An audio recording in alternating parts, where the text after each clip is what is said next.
오늘의 말씀은 창조 원리에 대한 내용이 되겠습니다. 창조 원리란 이 말은 참으로 어떻게 보면 떨리는 그런 얘기 아닐 수가 없습니다. 인류 역사는 많은 지성인들이 이 원리 하나를 찾기 위해서 그렇게 많은 시간과 그리고 섭리가 흘러왔다고 생각이 되었습니다. 비록 우리가 심산 계곡에 가서 돌을 닦지 않더라도 가정에서나 어디에서나 인간은 참된 진리를 찾기 위해서 무한히 그리고 그렇게 찾아 헤매왔던 그런 원리가 바로 창조 원리입니다. 우리는 이 창조 원리가 얼마나 위대한 말씀인가 한 것을 이해를 돕기 위해서 오늘 우리 진화론에 대해서 잠시 말씀을 나누도록 하겠습니다. 진화론 자들이 그 주장에 의하면 인간은 창조가 된 것이 아니라 바로 이 생명체가 외계로 들어왔든지 또는 우주에서 들어왔든지 여러 가지 방법에 의해서 생명체가 생김으로 인해서 그 생명체가 이런 줄기와 같은 하나의 과정을 거쳐서 오늘 이 땅에 만물 만상이 다 퍼지게 되었다 하는 주장입니다. 그러니까 인간에만 들어더라도 오늘의 이런 호모사피엔스라고 얘기합니다마는 이런 인류가 탄생하기까지는 이런 하나의 진화의 과정과 함께 유인원이라는 그런 존재를 통해서 이렇게 좀 직립의 과정을 거쳐가지고 현대 인류가 탄생했다고 이렇게 봅니다. 자, 이렇게 생명은 무생물에서 발생했다는 거죠. 그런데 우리는 학자들에 의하면 뭐 생명 속생설, 생명은 생명에서부터 오는 거지 이런 무생물에서 생물로 자연 발생하지 않는다는 것이 이미 학자들에 의해서 증언이 된 그런 부분입니다. 이쪽으로 좀 오시죠. 이쪽으로. 그쪽에 잘 안 보여요. 지금 오늘은. 이쪽으로 오시라니까.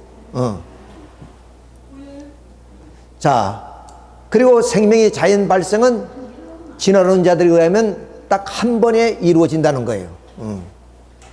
그러니까 진리라면은 무생물에서 생물로 자연 발생한다면 그것은 그 자체가 진리라면 자주 일어나야 되는 겁니다, 사실은.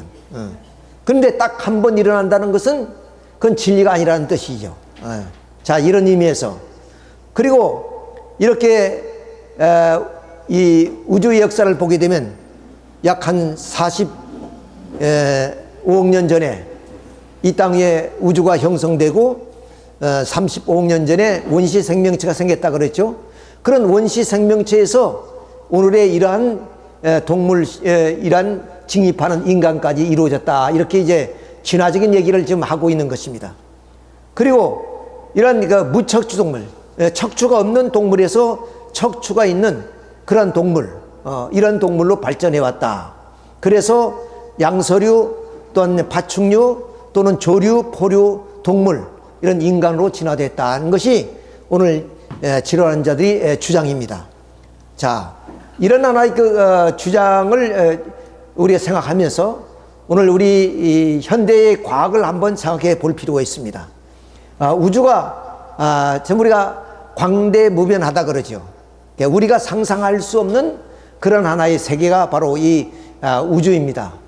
이 우주의 그 우리가 거리를 우리 조금이라도 우리가 좀 계산을 해본다면 태양과 같은 이런 그 태양계라는 게 있죠. 태양을 중심해서 이게 좀 금성, 화성, 목성, 토성 뭐 이렇게 지구 이렇게 합쳐서 이 태양계 같은 것이 1000억 개가 있다는 거죠. 그 별이. 그러니까 우리가 상상을 초월한 그런 것이다. 또 이 태양을 중심해서 은하계가 형성되는데, 은하계를 중심해서 태양계가 형성돼 그 태양에서 은하계 중심까지 가는 데는 3만 광년. 그러니까 이 광년이라는 뜻은 우리가 좀 상상을 초월할 수 있는 그런 그 수의 개념인데, 빛의 속도로, 그러니까 빛이 1초에 지구의 7바퀴 반을 돈다 그러잖아요. 그러한 하나의 빛의 속도로 1년 가는 것을 1광년이라 그럽니다. 그러니까 3만 광년이니까 우리가 상상이 안 되는 것이고 계산이 안 되는 거죠. 자, 이렇게 한치의 오차도 없이 이렇게 자전과 공전을 하면서 이 태양계가 움직이고 있다. 또 이런 태양계가 한 1000억 개가 있는데 그런 하나의 은하계를 중심으로 해서 이렇게 질서정연하다. 이렇다면은 어떻게 해서 진화되어진 그런 존재가 이렇게 질서정연할 수가 있느냐 하는 것을 우리가 생각할 수 있습니다. 예를 들면 우리가 손목에 차는 시계만 하더라도 그 정밀을 하고 좀 그 정밀도가 있어야만이 시간을 분초 단위로 맞출 수 있는 거 아니겠습니까? 거기에는 물론 과학적인 어떤 데이터, 그리고 인간의 그런 그 지식과 지능, 이런 것이 뭐냐면 합쳐져서 하나의 조그마한 시계를 만들어냅니다. 그런 것처럼 이런 질서와 변함없는 그런 하나의 이 우주의 현상을 보더라도 어떤 전지하고 전능한 분의 설계가 없다면 과연 이런 것이 이룰 수 있겠느냐, 그냥 우연으로 이룰 수 있겠느냐는 얘기가 될 수 있습니다. 태양과 지구의 거리가 1억 5천만 킬로인데 이 거리가 조금이라도 길어진다든가 짧아지면은 이 지구에 생명체가 존재할 수 없습니다. 오직 생명체는 이 지구에만 있다는 거예요. 그런데 이 지구와 태양과의 거리가 조금이라도 오차가 생기면은 어떤 생명체도 존재할 수 없는, 이것이 오늘 지구가 생긴 이후에 지금도 일체의 오차도 없이 그렇게 자전과 공전이 이루어지고 있다는 것이고, 태양과 수성의 거리가 5만 8천만 킬로미터, 그리고 명왕선 제일 끝에 태양계죠. 그 59억 킬로미터니까 지구에서 약 5시간 30분 정도 빛의 속도로 가야 되는 그런 하나의 거리라고 우리가 볼 수 있습니다. 그러면 인체는 어떠냐? 이런 우리의 그 인체 가운데의 뼈의 구조를 보십시오. 인간이 대단히 그 직립한 존재로서 그러면 살아갈 수 있도록 편하게 만들어 놓지 않습니까? 만일 우리가 발이 셋이라면 얼마나 불편하겠어요. 이렇게 발이 둘러서 직립할 수 있고, 이런 좀 필요한 곳에 관절이 있어가지고 이렇게 우리 인간이 자유자재로 움직일 수 있는 그런 뼈의 구조. 그 다음 또 우리의 내부에 있어서의 그런 기관들, 각각 기관들, 이런 것을 의학도들이 해보면 신비하다고 다 얘기를 합니다. 자, 우리 인체의 그런 뭐 신경세포라든가 이런 모든 구조를 보십시오. 특별히 우리가 이 유전자, DNA, 10만 개의 유전자가 그러면 이 유전을 할 뿐 아니라 우리 인체의 모든 것을 조절하면서 그렇게 계대를 이어나가게 된다 하는 것을 우리가 알 수가 있습니다. 세포만 해도 약 1000억 개의 고도의 정밀도를 유지하고 있다. 그러니까 하나의 세포, 이 하나의 세포가 지극히 작은 겁니다. 이런 지극히 작은 이 세포 속에 46개의 염색체가 있고 그 속에 DNA가 2m씩 있다는 거죠. 그러니까 그 2m를 우리 전체 인체에 확산해 보면은 바로 이 지구에서 태양 500회를 왕복할 수 있는 길이가 우리 몸속에 들어있는 DNA 거리다. 이렇게 얘기를 할 수 있습니다. 우리의 게놈 프로젝트라는 것이 이미 발표됐습니다만, 이 게놈이란 건 뭐냐? 그것은 이 DNA를 말합니다. DNA의 어떤 설계도, 이런 것을 우리가 그 게놈이라 그러는데, 게놈 프로젝트라는 것은 이런 DNA 지도를 얘기하는 거죠. 그런데 이 게놈 프로젝트를 그 과학자들이 이렇게 지도를 만들었는데 그 기간이면 10년이 걸렸다는 거죠. 2,000명의 아주 좀 과학자들이 모여서 10년 동안 이 DNA 지도를 만들었는데 지도가 만일에 하나님이 창조의 책이 있다면 그 창조의 책이 첫 페이지에 불과하다. 첫 페이지.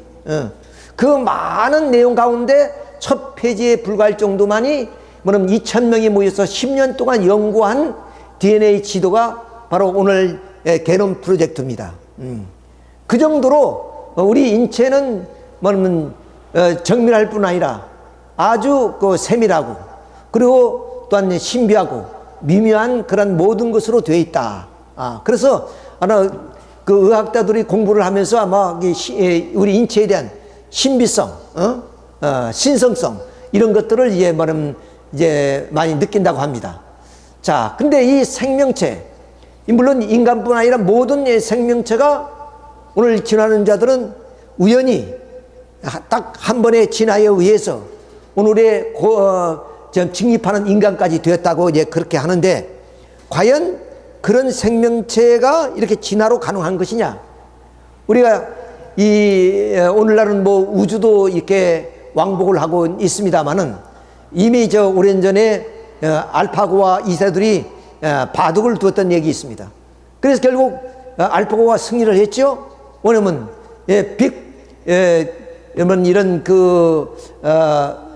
데이터를 통해서 빅데이터를 통해서 축적된 그런 내용으로서 이렇게 이세돌로가 바둑을 두는데 알파고가 이겼습니다. 그러니까 인공지능이 물론 앞으로 우리 사회를 지배한다고 하긴 하지만은, 그러나 인공지능이라는 것이 우리의 어떤 생명을 가진 존재가 아니란 말이죠. 그 인공지능은 결국에 이렇게 빅데이터에 의해서 결국 움직이게 되는 것입니다.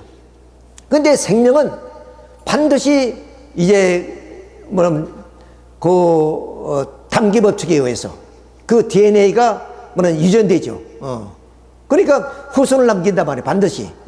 이것은 뭐 식물이든 동물이든 인간이든 다 그렇습니다. 또 그리고 식물은 자율성과 주관성이 있습니다.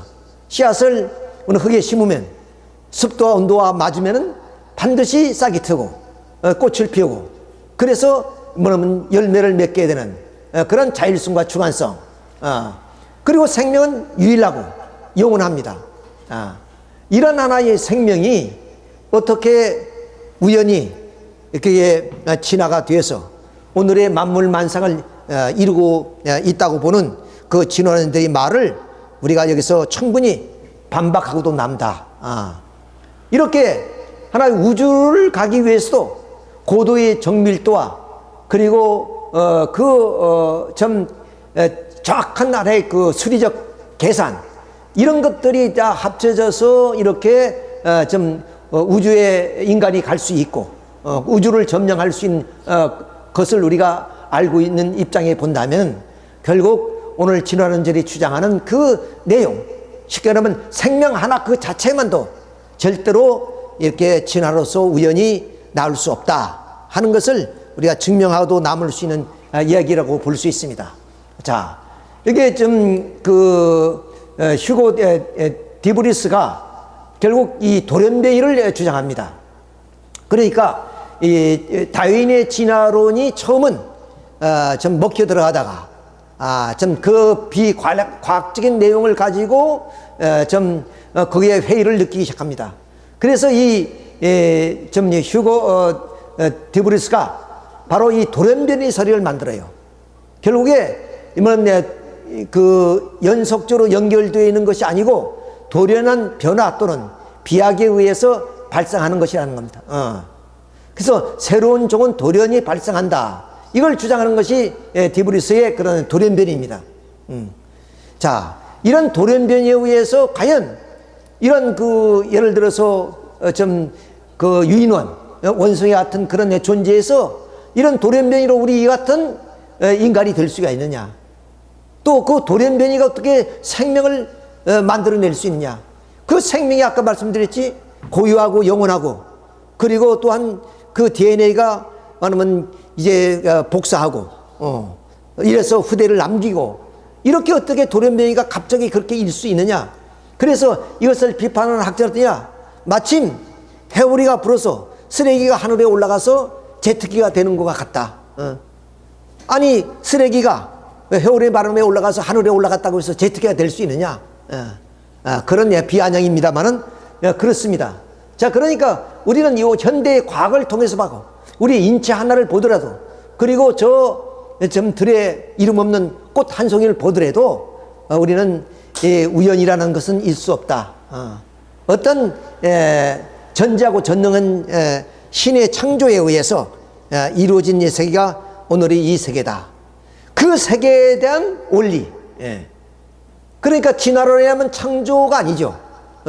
진화의 원리가 있어야 하는데 진화의 원리가 세워질 수 없습니다. 진화론자들은 주로 몇 억 년 전에 그런 어떤 화석, 이런 흙 속에 묻혀 있는 화석들을 가져가지고 그것을 하나의 원리로 삼으려 하지만, 지금도 예를 들어서 무척추 동물에서 척추 동물로 이어지는 화석이 없다는 거예요. 자, 이런 걸 봤을 때 우리는 물론 신앙하는 사람이기 때문에 그렇지만은 창조의 원리, 이것을 우리 문선명 참부모님께서 밝혔다는 것은 놀라운 얘기입니다. 이미 말씀드린 것처럼 인류 역사를 통해서 우리는 진리를 탐구해 나왔던 이유가 뭐냐? 이걸 찾기 위한 겁니다. 이걸. 왜 그러냐면 인간의 창조 원리를 알아야 인간에 대한 생의 목적, 또한 삶의 의의, 그리고 사회의 문제라든가 이런 모든 것이 밝혀질 수 있습니다. 그러니까 수많은 그 학자들도 있었고 철인도 있었고 현인도 있었고 그런 그 성인들도 있었지만 이것을 구체적으로 밝히지 못했다는 겁니다. 시계가 고장나면 시계를 고치려면 어떠냐? 시계의 원리를 알면 고칠 수 있습니다. 자동차의 원리를 알면 자동차가 고장난 것을 고칠 수 있어요. 그러나 그 원리를 못하면 절대로 고칠 수가 없습니다. 마찬가지로 인생의 문제는 하나님이 창조한 창조의 원리를 우리가 알 때 비로소 인생의 그런 태어남과 삶, 목적, 그리고 죽는 그 사후의 세계까지도 우리가 규명해 나갈 수 있다는 얘기입니다. 이런 입장에서 이 창조 원리는 정말로 가슴 떨리는 얘기입니다. 우리들이야 이 삶에 대해서 이러한 것을 추구하지 않고 그렇게 살아왔기 때문에 이 말씀이 그렇게 귀하다고 생각하지는 못하지만은, 그러나 정말로 진리를 찾아서 그런 구도의 길을 걸어가는 사람한테는 정말로 이 말씀이 위대한 그런 하나의 말씀으로 나타날 수밖에 없습니다. 자, 이런 그 스님이라든가 또는 수도사들이 삶은 어떻습니까? 오직 진리 하나를 쫓아서 자기의 생애를 다 바치는 겁니다. 이게 어떤 진리냐? 그런 창조의 원리를 쉽게 말해 한마디로. 물론 우리 인간은 모두가 다 행복을 추구하기 때문에 그 행복을 찾아서 가는 길이죠. 이 세상의 세속의 그런 고뇌를 다 떨쳐버리고 그야말로 심산계곡에 와서 자연을 벗삼아서 인생에 관한 참된 삶의 의의를 찾고자 하는 그런 삶입니다. 말씀드린 것처럼 그것은 결국 우리를 창조하신 원리를 우리가 모르고서는 절대로 우리 인간은 그것을 알 수가 없다는 것이죠. 그런 원리를 우리 참부모님께서 밝히신 원리이기 때문에 오늘 이런 분들이 만일 이 원리를 듣는다면 얼마나 이 말씀이 아까 말씀드린 가슴 떨리는 그런 심정으로 받아들일 것이다. 우리 영계 메시지란 그 글이 있습니다만은 영계 메시지는 많은 사람들이 보내온 것들이 있습니다. 그 중에 특히 이 스님들이 보내온, 예를 들어서 중국의 고승들이라든가 일본의 그런 유명한 스님들이 보내온 그 편지 내용을 보면 이 참 통일논리를 듣고 너무 감동스러워서 자기들의 삶이 얼마나 무지한 삶이었는가 한 것을 고백하는 내용이 많습니다. 그들은 그 진리 하나를 찾기 위해서 그렇게 몸부림쳤지만은 결국에 오늘 우리처럼 이런 원리를 이렇게 쉽게 접할 수가 없었던 것, 누구도 밝혀주지 못한 그런 원리를 바로 영계에서 보고 그것을 또 들으니까 얼마나 참 감동이 됐겠습니까? 자, 그런 측면에서 이건 중세 수도사들이 수도 생활하는 모습입니다. 여기 보십시오. 이것은 완전히 그 세속과 단절된 그런 속에서 삽니다. 여기도 마찬가지지만 이렇게 수도사들이 이렇게 수도의 길을 걸어가는 이유가 뭡니까? 세속의 모든 명예를 다 버리는 거예요. 그것은 오직 진리 하나를 찾기 위해서요. 구원이라는 그것 하나. 이게 구원이요. 진리를 찾으면 구원이에요. 그런 길을 가기 위해서 이렇게 길을 가고 있다는 입장에서 오늘 여러분에게 강조하는 것은 이 창조의 원리를 뭐냐면 가볍게 생각하지 마시고 그런 심각한 심정으로 한번 내가 들어주셨으면 내가 고맙겠다는 말씀을 드립니다. 자, 그러면 하나님은 어떤 분이신가? 우리가 지금 하나님을 믿고 있는데 과연 하나님은 어떤 분인가? 이렇게 만일 많은 사람이 우리에게 질문한다면 너희들이 믿고 있는 하나님은 어떤 분이냐? 이게 묻는다면 여러분은 어떻게 대답하시겠습니까? 그거에 대한 우리가 대답을 이제 해야 되는 입장에 있습니다. 자, 오늘의 그 주제는 창조 원리 가운데 거기에 이제 하나님의 이성성상이라는 주제입니다. 자, 하나님의 이성성, 이게 무슨 뜻인가 하면은, 자, 이 많은 사람들이 하나님은 어떤 분인가 이런 질문을 많이 던졌어요. 그런데 기독교의 거장이라 하시는 우리 사도 바울 선생께서 이런 그 말을 듣고 이 로마서의 말씀에 기록되었습니다마는 창세로부터 그의 보이지 아니한 것들 곧 그의 영원하신 능력과 신성이 그 만드신 만물에 분명히 보여 알게 되나니 그러므로 저희가 핑계치 못할지냐. 그 말은 무슨 마침 작품은 작자의 보이지 않은 성품이 전개된 겁니다. 그것처럼 이 피조물은 보이지 않는 하나님의 신성이 전개되었단 말이야. 그러니까 작품을 봐서 작자의 성품을 우리가 알 수 있는 것처럼 하나님의 창조하신 이 피조물을 보면은 하나님은 어떤 분인가 하는 것을 알 수 있다는 거예요. 자, 그러니까 우리 불교에서도 그럽니다. 처처불불해요. 부처가 꼭 절에만 있는 것이 아니다. 그럼 뭐 이 풀한폭에도 그런 우리가 불심을 찾아볼 수 있다. 그런 말씀입니다. 그러니까 결국에 하나님의 그러한 그 손길을 위해서 창조된 모든 피조물 속에는 하나님의 능력과 신성이 깃들어 있다는 거예요. 그러니까 뭘 우리는 뭐 하나님을 찾으려고 열심히 뭐 하늘을 바라보고 그럼 성서만 읽을 것이 아니라 바로 하나님의 창조한 피조물 속에 하나님의 신성과 능력을 우리는 찾아볼 수 있다는 것이 사도 바울의 말씀인 것입니다.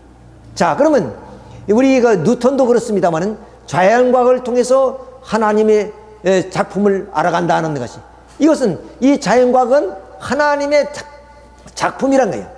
마침 이 작품은 작자의 보이지 않는 성품이 전개된 것처럼 이 피조물은 하나님의 신성과 능력이 전개되어 있단 말이에요.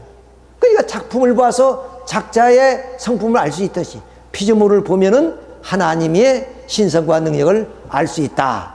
그러면 이렇게 하나님의 창조한 이 피조물의 그 내용을 우리가 한번 구체적으로 살펴보면 모든 존재하는 것은, 자, 하나님이 창조한 모든 피조물의 공통적인 내용입니다. 존재하는 것은 양성과 음성의 이성성상의 상대적 관계를 가지고 있다 하는 얘기는, 이 말이 무슨 말이냐면, 자, 이 물질의 최소 단위가 오늘 소립자라고 합니다. 소립자. 그 소립자가 어떻게 되느냐? 양성과 음성으로 되어 있다는 거예요. 자, 그럼 그 소립자가 이렇게 모여서 원자를 형성하죠? 그럼 원자는 어때요? 양자와 전자로 되어 있다는 거죠. 양자와 전자. 그리고 또한 더 나가서는 분자를 형성하는데 분자도 양이온과 음이온으로 되어 있다. 이렇게 모두가 다 상대적으로 되어 있다는 거예요. 그럼 식물은야, 수술과 암술로 되어 있고, 동물은 말 것 없이 수컷과 암컷인데, 하나님이 인간을 창조한 때 당신의 형상대로 남자와 여자를 창조했다는 겁니다. 그러니까 하나님의 형상대로 지은 우리 인간, 그건 인간뿐만 아니죠. 물론 상징적으로 창조된 존재입니다만 이렇게 하나님의 창조한 모든 결과의 세계가 담기 법칙에 의한다면, 아까 말씀 생명은 반드시 부모를 담다 그랬죠. 자, 그러면 이러한 하나의 피조 세계를 창조하신 하나님, 더욱이 우리 인간은 하나님을 닮아서 이렇게 남자와 여자로 창조됐다니까 그 원인적인 분이 누구냐? 하나님인데 그 하나님 모든 결과적인 세계가 양성과 음성으로 되어 있듯이 하나님도 양성과 음성으로 되어 있기 때문에 원인 되시기 때문에 그 원인에 의해서 모든 존재가 양성과 음성으로 되었다. 또 우리가 창세기에 말씀드려 우리 인간을 하나님이 창조하실 때 하나님의 모습대로 하나님의 형상대로 사람을 창조하시되 남자와 여자를 창조했다는 말은 그 하나님이 이런 남성 성품과 여성 성품을 가지신 분이다. 그런 얘기가 되는 거예요. 자, 이렇게 우리는 그 피조세계의 존재세계에 이런 하나님의 성품이 이렇게 전개되어 있다는 것을 우리가 여기서 발견할 수 있습니다. 자, 그다음 두 번째 또 우리에게 있어서 뭐냐? 존재하는 건데는 반드시 내성과 외형으로 되어 있다는 겁니다. 모든 존재는, 인간을 비롯한 모든 존재는 그 내성은 우리 눈에 보이지 않는다는 거예요. 근데 이 내성이 어떤 꼴이 눈에 보이지는 않지만 그 꼴을 닮아나서 외형으로 나타나는 것이 이것이 꼴로 나타난다는 거예요. 자, 그래서 이런 내성을 우리는 그 원리에서 성상과 형상이라 그럽니다. 좀 이것은 이해하기 어려우기 때문에 한자로 써서 이해를 돕기 위해서 썼습니다만은 이렇게 성상과 형상으로 되어 있다. 자, 그러니까 이 형상은 제2성상이라고 해서 이성성상이다. 이렇게 이름을 붙입니다. 이걸 우리 인간에 한번 비유를 해보겠습니다. 인간은 내성이란 보이지 않는 마음, 외형이라는 몸으로 되어 있습니다. 이 마음은 우리가 좀 느끼지만 어떤 꼴을 우리가 좀 볼 수는 없지만 그 꼴을 닮아나서 우리의 몸이 꼴로 나타나는 겁니다. 그렇죠? 그러니까 우리는 우리의 그 외형, 예를 들어서 관상이나 수상이나 우리의 그런 그 움직임 이런 것을 통해서 우리 운명을 점치잖아요. 그건 왜 그러냐? 이렇게 우리의 몸은 마음을 닮아놨다는 얘기예요. 그러니까 마음에 우리는 눈에 보이지 않지만 꼴이 있기 때문에 그 꼴을 닮아서 실제 보이는 꼴로 나타나는 겁니다. 자, 이것을 우리는 성상, 형상이랍니다. 그러니까 마음은 성상, 원리에서 몸은 형상. 요걸 꼭 외워두셔야 돼요. 요거는 우리 마음은 성상이다, 몸은 형상이다. 그래야 앞으로 전개되는 얘기가 좀 이해가 되고 그리고 하나님을 우리가 이해할 수 있게 되는 겁니다. 자, 근데 이 몸은 마음을 닮아놨단 말이야. 마음을 닮아놨기 때문에 우리는 제2마음이다 이렇게 볼 수 있습니다. 자, 그러니까 결국 형상은 성상을 닮아놨기 때문에 그런 성상이 두 개니까 이성성상 이렇게 하는 거예요. 한마디로. 그러니까 모든 존재를 성상 형상 이렇게 말하기가 번거로우니까 모든 존재는 이성성상으로 되어 있다 이렇게 말하는 거예요. 그러니까 여기서 하나님도 이성성상으로 되어 있다. 이 말은 뭐냐? 그 하나님 속에 성상과 형상이 있다. 그 말이에요. 이걸 뭐냐면 성상, 내 마음은 성상, 내 몸은 형상 이렇게 말하기가 번거로우니까 이걸 한마디로 말하면 나는 어떤 존재냐? 이성성상의 존재다. 그 말이에요. 나 성상적 그리고 형상적 존재다. 이것이 더 구체적이지만 그러나 우리가 간단 명료하게 얘기한다면 나는 어때야? 이성성상의 존재다. 왜 이성성의 존재냐? 마음과 몸이 있는데 마음은 성상이고 몸은 형상이기 때문에 그래서 이성성상이다. 이렇게 얘기할 수 있다는 거예요. 자, 그러니까 이제 하나님이 창조한 모든 창조물을 한번 봅시다. 인간만 그렇게 되느냐? 인간만 성상 형상인 몸과 마음으로 되어 있는 것이 아니라 차원은 다르지만 바로 동물 세계도 이렇게 인간의 마음 같은 동물심, 인간의 몸과 같은 체로 되어 있단 말이에요. 이건 누가 부정하겠습니다. 동물도 사랑하면 사랑을 느낍니다. 주인도 알아보고요. 더구나 뭐 고양이나 개나 이런 거 다 주인을 좋아하잖아요. 이렇게 우리 인간의 마음 같은 부분이 있다. 그만. 그럼 식물도 마찬가지예요. 식물도 물론 체가 있을 뿐 아니라 식물도 음악을 틀어주면 그 음악을 듣고 잘 자란다는 말이 있죠. 자, 이렇게 식물 자체도 이렇게 성상과 형상으로 되어 있다. 그럼 분자는야, 우리 물 분자락을 그 일본의 물을 연구하신 학자의 그 얘기 들으면 이렇게 물을 칭찬하면은 육각수가 됩니다. 육각수. 근데 물을 꾸지우면 이런 모습이 된다는 거예요. 그러니까 물도 어떻게 해요? 이런 내적으로 명령하는 그런 체제가 있다는 거예요.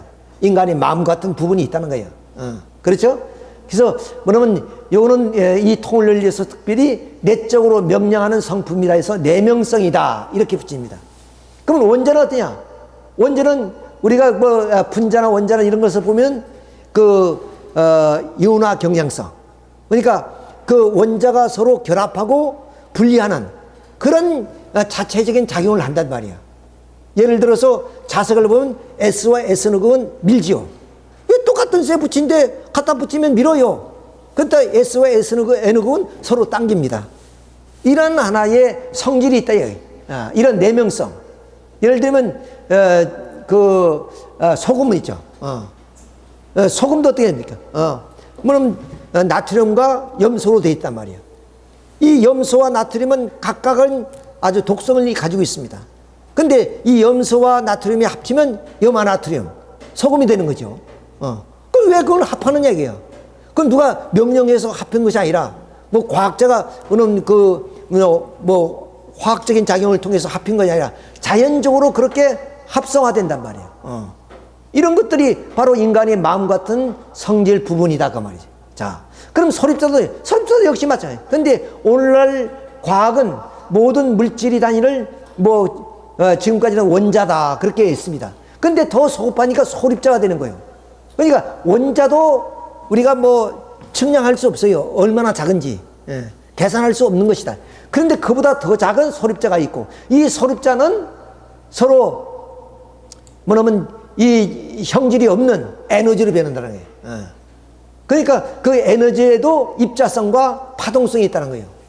그러니까 입자성이란 건 어떤 물질을 형성하는 그런 내용이라면, 파동성은 어떤 목적을 지향하는 그런 성질을 말한다. 그러니까 이 에너지에도 어디야? 모든 존재가 성상, 형상이 있듯이 바로 에너지에도 성상적 부분, 형상적 부분이 있기 때문에 물질을 형성한 것이다 그 말이에요. 자, 그러면 이런 에너지를, 성상과 형상을 갖춘 에너지를 존재하게 함으로 해서 모든 존재를 존재케 하는 근원적인 제일 원인을 우리는 추가하지 않을 수 없다. 즉, 이 모든 세계의 어떤 원인자, 이런 에너지를 존재케 해서 모든 존재를 존재케 하는 어떤 근원적인 원인자, 이런 과학에서는 제일 원인자, 이렇게 얘기합니다만, 자, 그런 제일 원인자를 우리 기독교에서는 하나님이다 이렇게 합니다. 이게 하나님이 창조하셨다 그런 거예요. 그러면 모든 존재가 다 성상과 형상으로 되어 있다는 말은 하나님도 성상과 형상으로 계시다. 근데 하나님은 모든 성상과 형상의 본된 성상, 근원된 성상이기 때문에 본성상, 본형상 이렇게 이름을 붙일 수 있다는 거예요. 이렇게 하나님의 본성성과 본형상이 창조 원리에 의해서 바로 이렇게 창조해서 에너지, 소립자, 원자, 분자 이렇게 단계적으로 창조되어 나왔다 이 말입니다. 그래서 마지막 창조 과정을 보면 인간이 마지막 창조했다는 거 아니에요? 자, 이렇게 우리가 보게 될 때 이 우주만상, 즉 뭐는 바울이 얘기했던 것처럼 피조물 속에 하나님의 능력과 신성이 들어있다는 그 말씀을 이렇게 전개해서 살펴보니까 모든 피조물은 성상과 형상의 이성성사로 있기 때문에 이 세계를 창조하신 하나님도 그런 분으로 계시다. 왜? 이것이 원인자가 없이는 이것이 나올 수가 없는 거예요. 이 과학에는 인과의 법칙이라는 게 있습니다. 결과는 반드시 원인에 의해서 나오는 거예요. 원인 없이는 결과가 나올 수가 없습니다. 우리가 태어난 것은 뭐냐면 어머니 아버지의 사랑에 태어났어요. 그리고 우리는 어머니 아버지의 DNA를 받고 태어났습니다. 내가 갖고 있는 DNA가 어머니 아버지 앞에 없었는데 있다. 그건 있을 수 없는 거예요. 그건 과학적이 아니에요. 그러니까 반드시 이런 하나의 담기 법칙에 의해서 또는 인과의 법칙에 의해서 반드시 결과는 원인을 담게 돼 있고 원인에 의해서 나오게 되는 것이다. 그러니까 이 결과가 이렇다는 것은 뭐냐? 원인 대신 창조주 하나님께서 결국에 본 양성과 본 음성으로 계시고 본 성상과 본 형상으로 계시다. 근데 요 본 성상, 본 형상, 본 음성, 본 양성 이게 좀 복잡합니다. 그런데 그걸 제가 간추려서 간단하게 말씀을 드리겠습니다. 이제 나중에. 자, 요걸 좀 지난 뭐 한 달 전인가 제가 이 강의를 또 한 적이 있습니다만은 이것이 물론 모든 우리 좀 참부모님 문선명 선생님의 그 사상의 아주 기본적인 그런 이론입니다.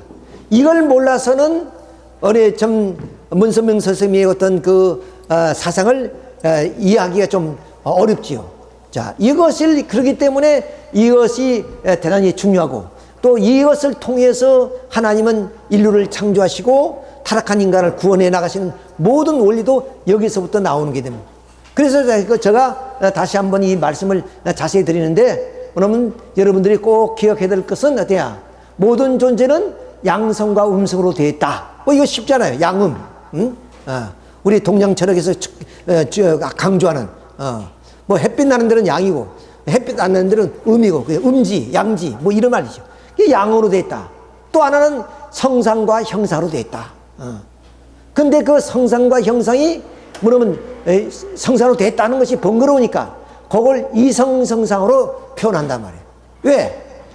이 형상은 성상을 닮아나는 것이기 때문에 제2성상이다. 이렇게 보게 된다면 우리는 이성성상이다. 성상이 두 개다. 이런 뜻에서 이성성으로 됐다. 모든 존재는 양성과 음성의 이성성상, 성상과 형상의 이성성상 이렇게 돼서 존재하고 있다. 그 이유는 뭐냐? 창조하신 하나님이 그런 분으로 계시기 때문에 인과의 법칙에 의해서 반드시 그렇게 결과가 났으니까 원인은 그런 분으로 계실 수밖에 없다. 또 담기 법칙을 보더라도 바로 하나님을 닮아난 인간, 특별히 인간은 그렇죠? 창세기 1장 10절 하나님이 형상대로 일남일녀를 창조했다. 그랬으니까 인간이 그런 모습으로 되어 있다는 말은 하나님의 그런 근본된 분으로 계시다 하는 얘기가 되겠습니다.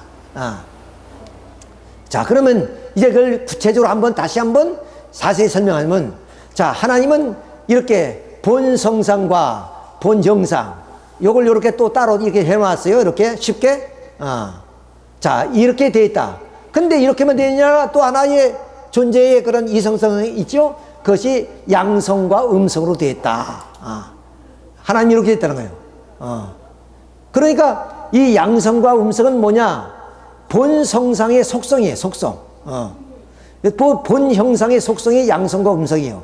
요걸 이제 우리가 전개해 보면은 이렇게 하나님이 계시기 때문에 하나님을 닮아난 모든 피조물, 예를 들어서 인간을 비롯한 이 소립제까지 모든 피조물은 어떻게 냐? 하나님의 성상을 닮아나서 그 피조물은 성상적 부분, 그리고 하나님의 본 형상을 닮아서 형상적 부분, 이렇게 닮아난다는 거예요. 자, 이렇게 해서 닮아난 것이 전부 다 이런 식으로 나오는 거예요. 그러니까 최종적으로 인간은 마음과 몸 이렇게 닮아난 거예요. 이건 부정할 수 없는 얘기입니다. 이거는. 자, 그러면 이렇게만 닮아났냐? 아까 말했지 성상과 형상으로 되어 있을 뿐 아니라 양성과 음성으로도 되어 있다고 했습니다. 그래서 하나님이 양성을 닮아나서 우리 피조물도 양성적 부분, 음성을 닮아나서 우리 피조물도 음성적 부분. 그래서 인간은 남자와 여자, 수컷과 암컷, 식물은 수술과 암술, 이렇게 양성과 음성으로 전부 다 전개된다는 거예요. 그러니까 하나님의 성품이 어떻게 해서 실제로 피조세계에 전개됐으니까 전개된 한 부분이 뭡니까? 그것이 성상, 형상이고 또 한 속성으로 양성과 음성이다. 이렇게 나온다. 그러니까 이러한 하나의 마음과 몸인 성상과 형상은 본체고, 그러니까 이 말은 뭐냐? 우리 인간하면 남자와 여자가 아니라 몸과 마음인 인간, 거기에서 속성으로 남자냐 여자냐 이렇게 나오는 거예요. 요걸 이제 그러니까 이렇게 적으면 굉장히 혼동스럽죠. 요것을 우리 이 인간으로 내려와서 보면은 우리 인간의 마음과 몸은 몸과 몸은 지금 하나가 되어 있잖아요. 그렇지만 그것을 구분하니까 몸과 마음, 이것이 본체고, 그 본체에서 뭐냐면 속성으로 남성이냐 여성이냐 이렇게 구분되어 있다는 거예요. 자, 그러니까 이런 보다 이 속성에 보다 본질적인 것이 뭐냐? 성상과 형상이다. 하나님도 그렇고 우리 인간도 그렇다야. 남자다 여자다 하기 전에 우리 인간이다, 마음과 몸이다, 이렇게 규변이 되는 거죠. 자, 이렇게 되면 우리는 이제 어떻게 해야, 이것은 이제 우리 몸 마음의 속성으로서 양성과 음성이 나온 것이고, 그래서 하나님은 모든 존재의 제일 원인자, 그것을 우리 종교에서는 창조주, 절대자, 유일자 이렇게 부릅니다. 그럴 수밖에 없는 것이 바로 이 세계가 우연히 생긴 것이 아니고 바로 이 절대자, 유일자이신 하나님이 창조한 세계란 말이에요. 그러니까 창조주가 되는 거예요. 과학에서는 제일 원인자다, 이렇게 모든 존재 결과의 원인자, 이렇게 얘기하는 겁니다. 자, 그러면 여기에서 뭐냐면 이 본성성과 본형상, 이것은 우리 마음과 몸으로 계산하면 됩니다. 이게 몸과 마음이 지금 우리가 하나 되어 있잖아요. 이것처럼 하나님도 그런 본성성과 본형상이 하나가 되어 있어요. 어떻게? 중화적으로 이렇게 중화되어 있단 말이에요. 즉 이렇게 이 성상을 중심에, 이 본성상을 중심해서 본형상이 이렇게 하나 되어 있단 말이에요. 하나 되어 있다. 그러니까 이 중화라는 말이 좀 어렵게 이제 쓰여지게 되는데, 이것은 뭐냐면 중화라는 건 두 가지 뜻이 있어요. 하나는 중화되면은 그 본질이 사라지는 거예요. 예를 들어서 A라는 그 존재하고 B라는 존재가 있는데 A, B가 합쳐지면 그 원래의 어떤 개성이 사라진다는 거예요. 그래서 제3의 어떤 것이 형성된다, 물질이 형성된다, 이런 뜻도 하나 있고요. 중화라는 뜻에는 이렇게 여기에 가운데 중자에 될 하자입니다. 원래 이게 한자로 좀 써야 되는데 이게 중화인데, 또 하나는 뭐냐, 반대로 그 A와 B에 이렇게 하나가 되더라도 그 A와 B는 고유하게 그 성질과 성격이 그대로 있다는 거예요. 그러니까 지금 이 전자가 아니고 후자, 이 본성성과 본형상이 중화되어 있지만 이 자체가 뭐냐면 그 어떤 성격과 성질이 흐려져서 제3의 어떤 그런 그 화학작용에 의해서 어떤 제3의 어떤 물질로 나오는 것이 아니라 고유하게 이 본성성과 본형상이 중화되어 있을 뿐이다. 이 형상이 성상을 중심해서 하나가 되어 있을 뿐이다. 근데 성상은 성상이 있고 형상은 형상대로 있다는 거예요. 근데 그것이 하나 되어 있다. 그리고 양성과 음성이 통일되어 있다는 거예요. 즉 사랑의 본체이시니까 사랑으로, 중화적인 존재가 사랑으로 양성과 음성이 통일되어 있다 그 말이에요. 그러니까 하나님은 우리 인간은 물론 마음과 몸이 하나가 되어 있지만은 남자와 여자는 따로 되어 있잖아요. 근데 하나님이 이렇게, 그럼 하나님 아버지, 하나님 어머니 따로 있는 것이 아니라, 그럼 하나로 사랑을 통해서 통일되어 있다는 거예요. 그러니까 이런 성상과 형상이 중화적 주체인 동시에 사랑에 의해서 양성과 음성이 통일되어 있는 분이 바로 하나님이시다. 굉장히 좀 여러분이 이것이 자주 안 들었기 때문에 좀 어렵게 느껴질 겁니다만은, 그걸 항상 우리 인간에게 비유해 보면 합니다. 하나님이 성상과 형상이 있다는 것은 우리 마음과 몸과 같은 것이구나, 이렇게 생각하시면 돼요. 즉 뭐냐면 성상은 우리의 마음과 몸 같은 부분이다. 그러니까 마음은 우리의 뭐 심정으로 표현하기도 하죠. 사랑으로 표현하기도 하죠. 그러한 심정과 사랑적 부분. 몸이란 것은 하나의 우리가 원리와 법도와 질서의 그런 존재, 이걸 이제 몸과 같은 부분이다. 이것이 따로 있는 것이 아니라 하나로 중화되어 통일되어 있다는 거예요. 그러니까 우리 몸과 마음과 같다, 이렇게 보면 됩니다. 그리고 우리는 여성과 남성이 이렇게 따로 떨어져 있는데 결혼하면 일신이라 그러죠. 부부일체 이런단 말이야. 결혼하면 부부일체라는 거예요. 그러니까 그것처럼 하나님도 양성과 음성이 사랑으로 이렇게 통일되어 있다 그 말이에요. 통일되어 있다. 그러니까 왜 우리가 하나님을 닮을 때 뭐냐면 우리가 인격을 완성해서 하나님을 닮는다 그러지만, 온전히 하나님을 닮는 것은 남자면 남자, 여자면 여자 한 사람 가지고는 안 돼요. 남녀가 결혼해서 하나가 될 때 온전히 하나님을 닮은 존재가 되는 겁니다. 원래는. 그러니까 결혼해야 되는 거예요. 우리가 하나님처럼 온전하고 싶잖아요. 하나님처럼 선한 존재가 되고 싶잖아요. 하나님처럼 영원한 존재가 되고 싶잖아요. 그럼 어떻게 되냐? 남자면 남자, 여자 여자로서의 하나님을 온전히 닮을 수 없어요. 그건 반쪽에 지나지, 반쪽에. 그러니까 어때요? 결혼해서 부부가 한번 첫날 밤을 지내고 하나가 됐을 때 그것이 하나님을 닮은 존재. 이런 게 표현할 수 있는 것입니다. 자, 이건 무슨 뜻인지 좀 알겠죠? 이건 뭐 한두 번 들어서는 잘 이해가 안 되기 때문에 시간이 되면 가끔 말씀을 드리겠습니다만은 오늘이 두 번째 말씀이에요.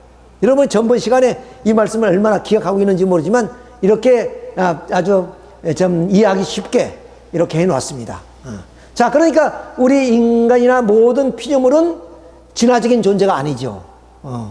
진화적인 존재가 어떻게 해서 하나님을 닮을 수 있습니까? 우연히 생기는데.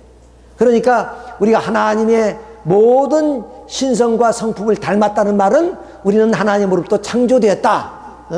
우리가 아버지 어머니의 모든 성품을 닮았다는 것은 아버지 어머니 아들 딸이다. 그 말입니다. 그런데 아버지 어머니가 낳지도 않은데 아버지 어머니의 DNA를 우리가 어떻게 가질 수 있어요? 예, 이런 하나의 인과의 법칙이라든가 과학의 닮음의 법칙을 통해서 봤을 때 절대로 이 피조 세계는 우연히 진화된 존재가 아니라 하나님의 그런 유일하고 절대자이신 하나님의 창조에 의해서 하나님을 닮아난 그런 존재이다 하는 것을 우리가 알 수 있어요. 자, 근데 인간은 하나님의 형상적으로 닮은 존재예요. 형상적으로. 그러면 그 외의 모든 존재는 어디냐? 상징적으로 닮았다. 그게 상징적이란 말은 무슨 말이냐면 우리가 대한민국 태국기를 보면 대한민국이라는 것이 상상이 떠올라요. 성조기를 보면은 미국을 우리가 상상하지요. 일장기를 보면 일본을 상상합니다. 이렇게 상징성을 띈 것이 모든 만물 세계고 우리 인간은 그대로 하나님을 닮아놨어요. 우리의 외모나 우리의 마음이나 모든 것이 하나님을 닮아놨다. 그러니까 형상적 존재. 이렇게 구분을 합니다. 자, 그럼 우리 동양 철학을 한번 비교해 봅시다. 이 동양 철학에서도 강조하는 것이 성상과 형상은 없어요. 동양 철학에. 뭐야? 양성과 음성. 요것만 강조한단 말이야. 자, 이 동양 철학의 우주의 원리가 뭐냐? 이것이 태국이라 그럽니다. 태국. 뭐 무국이라도. 그러니까 태국이란 클 때잖아요. 무한한. 또 무국이란 건 시작도 끝도 없는 그런 것. 이것을 이제 우리는 무국, 태국 이라고 하는데 태국은 어떻게 되냐? 음양으로 되어 있다는 게 음양. 그러니까 양성과 음성으로 되어 있다. 그러니까 태국이 우주의 근원이란 말이에요. 그러니까 태국이 우주의 근원이기 때문에 그 태국의 음양으로 되어 있으니까 그 음양에 의해서 오행이 생기고 오행. 오행이라는 것은 여기에 나와 있는데 봅시다. 금목수화토. 이렇게 금목수화토가 오행이라 합니다. 여러분들이 예를 들어서 좀 이름을 짓기 위한 장명하는 데 간다든가 또는 사주를 본다든가 이런 반드시 이런 오행이 나와요. 오행이. 그러니까 서로 상대관계를 맺을 수 있는 존재인지 서로 상극적인 존재인지 상대적 관계인지 어떤가 보면 저 여자하고는 안 돼. 상극이야. 뭐 이러죠. 이게 오행이 안 맞다는 말이에요. 그러니까 이 양과 음이 있는데 이 양과 음이 오행에 의해서 조화를 이루느냐 또는 상극을 이루느냐 이것이 오행이란 말이에요. 그 오행에 의해서 만물이 형성됐다 그 말입니다. 이것이 바로 이 동양의 그 태극의 원리입니다. 자, 그러면 여기서 음양이라는 게 뭐냐? 우리는 뭐 음양하면 햇빛 나는 데는 양이고 햇빛이 안 나는 데는 음이다. 이렇게 이제 쉽게 생각하는데 요 태극을 중심해서 우주의 근본이니까 우주의 근본이 양과 음이란 말은 뭐냐? 그것은 도라는 말입니다. 도다. 뭐 이게 길을 말하는 것이 아니라 길도자니까 길이 아니라 바로 진리, 말씀을 그것이 도야자는 언야라 한 말씀이 말씀이다. 도라는 말은 말씀이고 그 말씀이 우주의 원리다 말이에요. 그러니까 태국이라는 것은 바로 이 진리체요. 그리고 말씀의 실체다. 이렇게 보는 겁니다. 그래서 우리가 동양의 그 철학이라 그러는데 철학 공부한다는 말은 말씀 공부한다는 뜻이에요. 자, 이렇게 해서 결국 어떻게 되냐면 이런 음양이 이것이 말씀인데 이런 말씀이 오행에 의해서 만물이 형성돼서 그 만물이 어떻게 되냐 모습을 보니까 형상적 모습이야. 양과 음으로 되어 있단 말이야. 양과 음으로. 그냥 모든 것은 양과 음으로 다 그러면 운명을 결정짓고 모든 것을 다 결정지어요. 그러니까 이제 우리가 뭐 집을 짓는데도 이런 음양의 그런 원리에 의해서 이제 뭐 남쪽이냐 북쪽이냐 또 우리의 뭐 지금은 그렇지 않지만 옛날에는 뭐 살사방이나 삼살방이라든가 이렇게 해서 이사를 가야 될 곳과 가지 말아야 될 곳 이런 것도 다 음양의 원리에 다 이렇게 보고 있는 겁니다. 동양에서는. 그러니까 모든 이 태국에 의한 좀 원리에 의해서 창조되어진 모든 존재는 그 형태가 어떻게냐 양과 음이라는 존재로만 되어 있다 이렇게 보는 겁니다. 자, 근데 이제 금방 우리가 공부한 창조 원리에서 보면은 태초에 말씀이 하나님과 함께 계셨다 그랬습니다. 근데 우리가 원리에 보면 이 말씀이 뭐 되어 있어요? 바로 창조 원리에 의해서 하나님이 어떤 분으로 계세요? 그럼 성상과 형상, 양성과 음성의 이성성상으로 계신 분이다 이렇게 밝혔습니다. 그러니까 하나님을 닮아난 그런 하나님과 함께 있었던 그 말씀이 바로 음양으로 되어 있을 뿐 아니라 성상과 형상으로 되어 있다는 거 아닙니까? 그것을 닮아난 모든 피조물은 성상과 형상으로 되어 있고, 그렇죠? 우리 인간을 보면 우리는 이렇게 본체로 되어 있고, 그 본체 속에 뭐 되어 있습니까? 양과 음으로 되어 있단 말이에요. 자, 이걸 우리가 인간으로 표현하면, 인간의, 제가 남자입니다. 그럼 남자의 내에는 뭐 있습니까? 양이랑 뭐 있어요? 우선 마음, 몸은 이것이 몸입니다. 이건 마음이고, 몸은 어떻게 하냐? 양이라는 것은 코와처럼 돌출 부분. 그렇죠? 이런 음이란 것은 입처럼, 한물 부분. 이렇게 돌출 부분을 양이라고. 이건 우리 뭐 동양철학에서 딱 얘기하니까. 햇빛 나는 곳은 양이고, 햇빛이 없는 음지고, 이런 것처럼. 그러니까 산은 양이고, 계곡은 음이 되는 거죠. 이렇게, 그럼 우리 몸 자체도 그렇단 말이야. 몸 자체도. 양인과 음을. 그러면 마음도 그렇다는 거야, 마음도. 그럼 양이 어떠냐? 명랑한 성격. 그렇죠? 진취적인 성격. 뭔가 긍정적인 성격. 이건 양적인 마음이에요. 음적인 마음은 뭐냐? 뭔가 소극적인 마음. 어떤 그 패배의식을 갖는 마음. 또 뭔가 사물을 보면 기쁨보다는 슬픔을 느끼는 사람. 이런 것이 전부 다 마음의 작용이 이렇다는 거예요. 마음에도 적극적인 마음, 소극적인 마음 이렇게 양음이 있듯이 우리 몸은 말할 것도 없이 그렇게 되어 있다는 거예요. 이것이 뭐냐면 인간뿐 아니라 모든 피조물이 다 되어 있다는 겁니다. 그런데 이 동양 철학에서는 뭐만 되어 있어요?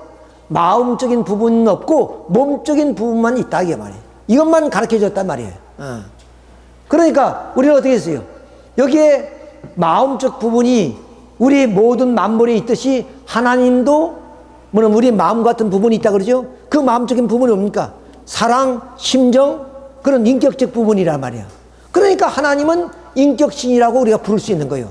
그래서 하나님은 참사랑의 하나님, 그리고 참 창조주 하나님, 이런 좀 영원하고 유일하신 분, 이렇게 우리가 이런 인격적인 그 신으로서 우리가 좀 받아들일 수 있게 됐다. 근데 이 동양 철학에서는 우리 인간의 인격적 부분이 없어요. 성상적 부분, 이 형태만 있단 말이에요. 형태만 있단 말이에요. 이 형태만 있다는 말은 이 동양 철학의 근원되는 태국도 어떤 분야, 요런 분으로, 요런 존재로 존재한다는 거예요. 음양의 원리로만 존재한다는 거예요. 이 우주 속에. 근데 우리는 이 창조 원리는 그 하나님이 우주 속에 어떻게냐? 음양으로만 있을 뿐 아니라 그 더 근본된 심정과 사랑의 본체로 계시다 그 말이야. 이것이 다른 거면 이것이 다른 거예요. 이건 대단히 위대한 하나의 사상입니다. 생각해 보시죠. 이 동양 철학은 이것만 강조하면서 이것을 통해서 인간의 운명을 쭉 점쳐온 겁니다. 관상을 보았던 거, 장명했던 것이고, 그리고 모든 사물들의 그러한 하나의 조화, 움직임, 이런 걸 다 이렇게 음양의 원리에 의해서 결정해 놨다는 거예요. 물론 이것도 위대한 거예요. 그러나 여기는 뭐냐? 이런 마음적인 부분, 성상적인 부분, 인격적 부분이 없단 말이에요. 그러니까 모든 존재는 이런 형태만 가지고 있는 존재. 그러니까 우리 인간의 마음 같은 그런 부분을 인정 안 한단 말이야. 그러니까 그런 원인되는 태국은 어떤 존재냐? 인격적인 신이 아니라 바로 이런 원리적인 존재, 어떤 원칙적인 존재, 이런 분으로 생각하게 되는 것이다. 자, 그래서 이 동양 철학에서는 이런 인간의 마음 같은 성상적 부분이 물론 인간에게도 그리고 어떤 사물에게도 없다는 거죠. 그것을 설명을 못하는 거죠. 자, 이런 의미에서 우리 원리가 이 얼마나 위대한 원리냐 하는 것을 알 수 있어요. 원래 우리 인간에게서는 근본이 뭡니까? 마음이죠. 몸보다는. 그럼 모든 우리의 생각이나 행동이 다 우리의 마음에서 결정해서 행동하는 거 아니에요. 우리의 몸을 명령하고 지시한단 말이야. 근데 동양 철학에서는 그것이 없는 거예요. 나타난 형태를 통해서 우리 인간의 운명을 점치는 뿐이다. 그런데 이 창조원리는 이것을 설명하고 있다. 그러니까 대단히 위대하다는 거예요. 우리는 이렇게 편안한 자리에서 앉아서 이게 들으니까 또 이것을 듣고 싶어서 듣는 것도 아니니까 그렇게 좀 가슴이 와 닿고 그러지는 않지만은 아까 우리 그림에 왔던 수도사들이 그런 수도의 그런 생활, 그 스님들이 그런 좀 도를 찾기 위해서 헤매는 그런 모습들을 생각하면 얼마나 이 위대한 사상인가 하는 것을 우리가 알 수가 있어요. 몰라서 그렇지. 자, 그것을 우리가 그래서 이 동양 철학에서는 이 태국을 인격적인 신으로 받들지 않습니다. 그냥 우주의 원리로 받아들여요. 원리로 받아들인다. 원칙과 어떤 법도와 질서로만 받아들인다. 그러나 우리는 그런 하나님을 그런 분위기도 하지만 그 앞서 그 중심이 인격적인 부분, 즉 사랑과 심정의 하나님. 그런 분으로 받아. 그러니까 우리의 아버지가 되신 거예요. 우리가 그분 밑에서 그분으로 또 탄생했으니까 말입니다. 자, 이제 마치겠습니다. 이거 하나만 하고. 자, 우리 인간은 어떠냐? 이미 설명대로 하나님의 본 성소가 본 형상의 이성서상, 그리고 본 양성과 본 음성의 이성성이 실제로 전개된 하나님의 형상체로 창조된 존재죠. 자, 하나님 이렇게 계시다고 그랬죠? 이렇게 분석해보면. 근데 그대로 우리 인간도 그렇게 닮았네요. 그래서 마음과 몸. 그 마음은 어떻습니까? 이 말씀 드렸죠? 양적인 적극적인 마음, 쾌활한 성격, 그 다음 우리는 소극적인 마음, 좀 우울하고 침울한 마음, 이렇게. 근데 몸은 뚜렷하게 나타나죠? 야, 코라든가 이마라든가 이런 팔이라든가 다 양쪽이죠. 그리고 음이라는 건 뭐야? 한물로 보면 귀라든가 눈이라든가 입이라든가 이런 한물로 이거 다 닮아놨단 말이에요. 이대로. 모든 것은 닮음의 법칙, 또 인과의 법칙에 의해서 우리 인간은 이렇게 하나님을 닮아는 것을 볼 때 하나님이 어떠냐? 바로 하나님의 형상대로 지음을 받았다. 그래서 이런 양적인 부분이 많은 부분을 우리는 남자, 음적인 부분이 많은 부분을 여자, 이렇게 한단 말이야. 그 여자는 되게 뭐냐면 사색하기 좋아하고, 그리고 또한 고요하고 조용한 거 좋아하고, 음악을 좋아하고, 이런 정서적인 면이 많지만은 남자들은 도전적이죠. 뭐든지 도전하고 싶고, 쟁취하고 싶고, 이렇게 우리 성격 자체도 그렇고, 또 우리 육체도 그렇잖아요. 여자들은 굉장히 좀 몸체가 작으면서도 윤곽이 진섬이 아름다운 진섬이가 쫙 되어 있는 반면에 남자는 울퉁불퉁하잖아요. 아주 근육질이고. 자, 그러니까 하나님이 당신의 형상대로 지었다 그 말입니다. 자, 그러면 하나님은 어떤 분이냐? 이제 우리가 설명하면 이성성상의 중화적 입장에서 우리는 사랑을 중심에서 통일되어 있다. 그러니까 이 본성사가 본형상의 중화적인 그런 본체로 계시면서 사랑을 통해서 양성과 음성이 통일되어 있는 분이다. 우리는 이렇게 몸과 마음은 통일되어 있지만은, 양성과 음성은 결혼해서 통일되는 거예요. 결혼해서. 근데 하나님은 본체로 그렇게 통일되어 있는 분이다. 어떻게, 무엇으로? 사랑으로 통일되어 있는 분이다. 이걸 우리가 알아야 됩니다. 사랑으로 통일되어 있는 분이다. 그러니까 하나님을 닮아서 우리도 양성과 음성인 남자와 여자가 뭐로 통일된다? 사랑으로 통일된다. 그러니까 사랑하는 부부가 되어야 된다. 그래서 사랑으로 남녀가 결혼하잖아요. 무엇으로 결혼해요? 재산으로 결혼합니까? 명예로 결혼하는? 아니다. 사랑으로 결혼한다. 왜? 하나님은 사랑으로 통일되어 있는 분이기 때문에 하나님을 닮기 위해서는 사랑으로 통일되는 거다. 자, 그래서 인간과 하나님은 또 어떤 존재 관계냐? 유명한 참부모님의 말씀입니다. 신인지 관계는 전 부자지 인연이다. 부자지 인연이란 것은 혈통의 관계입니다. 생명의 관계죠. 사랑의 관계입니다. 뗄래야 뗄 수 없는 관계다. 천륜의 관계다. 천륜의. 인륜, 예를 들어서 부부는 헤어질 수도 있어요. 그렇지만 하나님과 우리 인간, 아버지와 자녀의 관계는 뗄래야 뗄 수 없어. 어떤 아버지는 화가 나서 자식한테 호적을 파버린다 해도 호적 파버리는 부모님이 계십니까? 결코 그런 분은 없습니다. 그것처럼 우리는 죽어도 하나님을 아버지로 모시고 살아야 돼. 살아도 하나님을 아버지로 모시고 살아야 되는 우리 인간이에요. 이걸 지금까지 우리는 몰랐단 말이야. 그러니까 하나님이 없다, 하나님이 죽었다, 이렇게 해서 좀 궤변 아닌 궤변, 그런 진화론이 나온 거예요.